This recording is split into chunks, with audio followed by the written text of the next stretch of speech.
आज हम बातचीत करने वाले हैं एडवोकेट भानु प्रताप जी जो है, जो कि सुप्रीम कोर्ट के माने जाने वकील माने जाते हैं, और साथ ही साथ जो है 11वीं वार्ता जो है विफल रही है उसको लेकर के आज खासा बातचीत करने वाले हैं एडवोकेट भानु प्रताप जी से। सर, सबसे पहले आपका स्वागत है DS4 न्यूज में। सर, काफी उम्मीदें जताई जा रही थी कि बैक टू बैक जो वार्ता किया जा रहा है तो हो सकता है कि सरकार कुछ बड़ा निर्णय लेगी, लेकिन सर विफल ही हाथ लगी है। तो आपको उम्मीद होगी, हमें तो मालूम था क्या होने वाला है। हमें कोई उम्मीद नहीं थी। हमें तो बहुत पहले से मालूम था कि सरकार जो कर रही है अभी जो है थोड़ा और समय लगेगा, और ये सब नौटंकी की जा रही है और कुछ भी नहीं है। इसलिए मेरा व्यक्तिगत विचार ये था कि हमें जाने की जरूरत नहीं है। पर अब तो खत्म ही होगी वार्ता। अब तो कल के बाद तो कोई वार्ता है नहीं, 26 के बाद ही कोई हो तो हो। लेकिन हमें अपना आंदोलन अब तेज करना है, क्योंकि सब लोगों को ये पोजीशन सरकार की क्लियर हो गई है कि सरकार किसी भी कीमत पर जिस तरह से काम अभी कर रही है वो अभी झुकने को तैयार नहीं है। तो जो उसने कहा है कि भाई ज्यादा से ज्यादा 1.5 साल तक हम इसे पोस्टपोन कर सकते हैं, बस ये उसका मैक्सिमम है जो दे रही है।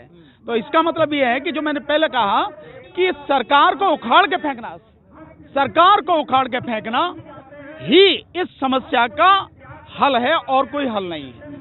तो वो स्थिति दिन प्रतिदिन बढ़ती जा रही है, और आप देख रहे हैं कि जो हमारी 26 की तैयारी है वो मजबूती के साथ है लगातार। और जो कहा है एज पर प्रोग्राम हम अपना जो है मार्च उस दिन करेंगे, अपनी परेड उस दिन करेंगे। कृषि मंत्री तोमर जी का साफ तौर पे ये कहना है कि जितना भी केंद्र सरकार की तरफ से हो सकता है हमने किया है, लेकिन फिर भी जो है किसान भाई अड़े। ने क्या किया है? कृषि मंत्री से ये पूछा जाए तुमने किया क्या है? कोई एहसान कर रहे हो आप? भाई इतना ही तो है कि हमारे गले में फंदा है, तुम कह रहे हो इसे 1.5 साल तक नहीं खींचेंगे। यही तो है जो कानून है, आप उसमें कोई भी उसे वापस लेने को तैयार नहीं है आप। तो आपने किया क्या है? संशोधन की बात ही नहीं है। तो कृषि मंत्री का कहना या गृह मंत्री का कहना या प्रधानमंत्री का कहना, ये सारी बेकार की बातें हैं। असली जो मुद्दा है, मुद्दा ये है कि आप कानून वापस लें, MSP को कानून बनाएं। अगर आप वो नहीं करेंगे तो कैसे आपकी बात मानी जाएगी? जो आप ये कर रहे हो 1.5 साल भी जो कर रहे हो, 1.5 साल करने के 2 कारण हैं। क्योंकि सबसे बड़ी जो चीज है, ये आंदोलन जिस तरह से चल रहा है, धरना प्रदर्शन जिस तरह से चल रहा है, इससे बहुत बुरी तरह से सरकार की किरकिरी हो रही है अंतर्राष्ट्रीय स्तर पर। क्योंकि यह आज की तारीख में देश का नहीं, अंतर्राष्ट्रीय स्तर का एक आंदोलन बन चुका है। इस वजह से जो सरकार की टांगें कांप रही हैं, वो इस धरने को किसी भी तरह से उठाना चाहती है। ये 1.5 साल का जाल भी उसी धरने को उठाने के लिए सारा फेंका गया था।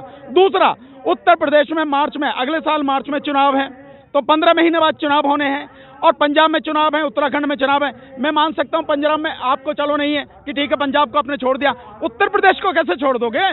उत्तर प्रदेश में आपकी सरकार है, उत्तर प्रदेश से ही प्रधानमंत्री का रास्ता भी निकलता है।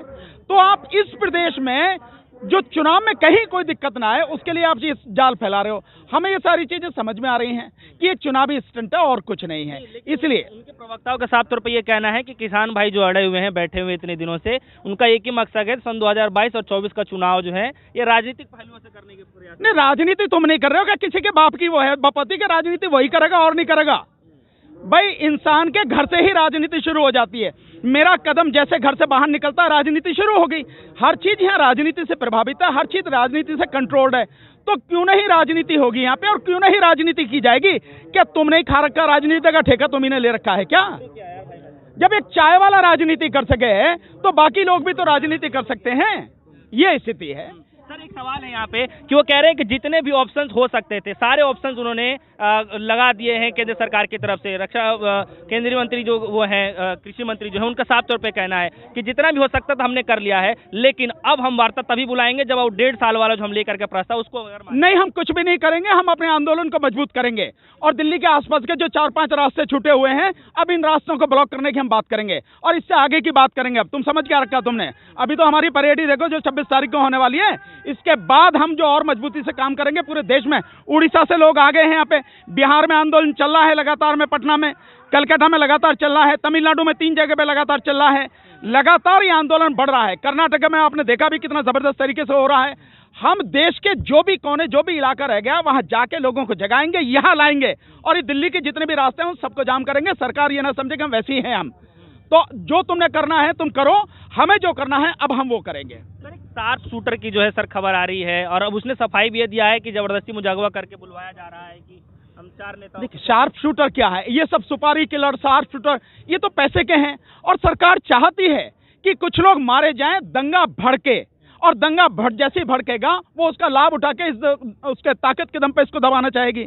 इसके अलावा जो भी कार्रवाई कर रही है सरकार, जो भी मतलब मैं कहूं कि जो घटिया स्तर पर उतरी हुई है, आंदोलन को बदनाम करने के लिए जो कर रही है और प्रेशर बना रही है, एनआईए के माध्यम से प्रेशर बना रही है, जो नोटिस भेजे गए 40 से ज्यादा लोगों को, ये उसकी टैक्टिस है इस आंदोलन को बदनाम करने की और इस आंदोलन को खत्म करने की। लेकिन अपनी इस नीति में सरकार कभी भी कामयाब नहीं होगी। लेकिन सर एनआईए के जिस तरीके से जो सर बार बार जो किसान नेताओं पे छापेमारी की जा रही है, उससे क्या मैसेज देना चाहते हैं? नहीं, एनआईए के माध्यम से मैसेज ये देना चाहते हैं कि अगर आप इस किसान आंदोलन में रहोगे या इसको सपोर्ट करोगे तो आपको जेल भेज देंगे। पर मैं समझता हूँ एनआईए को जो काम करना चाहिए उसका काम है, जो देश के लिए खतरनाक लोग हैं, जो आतंकवादी गतिविधियों में शामिल हैं, जो देश को बर्बाद करना चाहते हैं, उनको पकड़े। और मैं समझता हूँ इसमें सबसे ज्यादा निशाने पर आज की तारीख में अगर कोई है, प्रधानमंत्री नरेंद्र मोदी जी हैं, गृह मंत्री जी हैं, रक्षा मंत्री हैं, और जो नेशनल सिक्योरिटी एडवाइजर हैं अजीत डोभाल वो हैं, और बाकी इस तरह के 2-4 लोग हैं। जो आपने चैट देखी होगी, जो अर्नब गोस्वामी की जो चैट है, उसमें बहुत साफ आ रहा है। तो एनआईए को ये काम करना चाहिए कि देश के लिए जो खतरनाक लोग हैं, जो हमारी रक्षा की जो स्ट्रेटेजी है उसको अगर लीक कहीं से किया गया है, देश की जो सेना है उसकी जान माल को खतरे में डाला गया, उसकी इन्वेस्टिगेशन करनी चाहिए।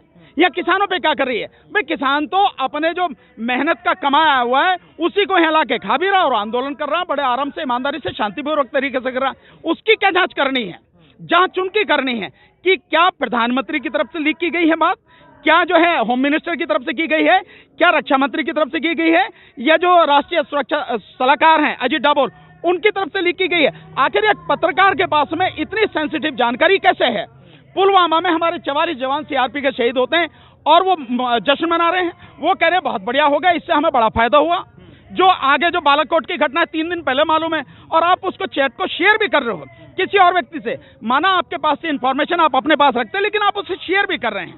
तो सबसे ज्यादा जो खतरनाक स्थिति ये है, इसकी जांच करनी चाहिए, और इस जांच के दायरे में दो भी आए, किसी को बख्शा नहीं जाना चाहिए। ये है जांच का विषय। सर एक सवाल है यहाँ पे कि उनके प्रवक्ता बार बार ये आके कह रहे हैं कि जरूरी नहीं है कि 26 तारीख को किसान भाई जाकर वहीं देशभक्ति दिखाए।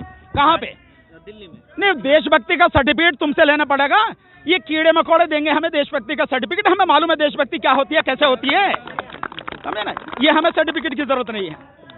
आखिर सर कितने की संख्या में है, क्या आप लोग भी जाने वाले हैं 26? बिल्कुल जाएंगे यार, बिल्कुल जाएंगे। नहीं तो कल तुम ये कह दोगे यार ये तो यही कहते रहे, मैं जाते तो है नहीं, ट्रैक्टर पर बैठ के जाएंगे, फोटो खींचना वहां के कल तो 26 को। आप पेशे से वकील भी हैं, तो आपके साथ और भाई देखो, मैं पेशे से वकील होने से पहले मैं किसान हूँ और इस देश का एक नागरिक हूँ, सच्चा नागरिक हूँ। उसके बाद वकील हूँ, और मेरी वकालत मेरे देश के किसानों को बचाने के काम नहीं आई, तो इस वकालत का क्या करूंगा मैं, समझे ना? ये है स्थिति। आपके साथ और भी वकील भाई जाने वाले हैं? बहुत लोग जाएंगे, वकील भी जाएंगे, और हमारे साथ में इस समय करीब 25-30 लोग आए हुए हैं, सारे के सारे, सब पूरी टीम है हमारे साथ में, सब लोग जाएंगे, चिंता वाली कोई बात नहीं है। आखिरी मैसेज सरकार को क्या देना चाहते हैं 26 जनवरी को लेकर के? सरकार को कोई मैसेज नहीं, मैं तो लोगों को मैसेज दूंगा। बहुत सीधी सी बात है भैया, मेरी बात सुनो। जो 26 को मार्च होना है, आपके पास ट्रैक्टर है तो ट्रैक्टर, गाड़ी है तो गाड़ी, राष्ट्रीय ध्वज लगाकर, देश का जो झंडा है उसे लगाकर आओ। किसान हो तो किसान का झंडा लगा के आओ। इस ट्रैक्टर परेड जो होगी इसमें शामिल हो सब लोग, पूरी ज्यादा से ज्यादा ताकत में। आपकी जीत उस दिन पक्की हो जाएगी जिस दिन इन तीनों की दुकान पे ताला लग जाएगा। साथ में साथियों, एक काम और करो, अपने घर के टेलीविजन पर ताला लगा दो 1 साल के लिए, बस 1 साल के लिए।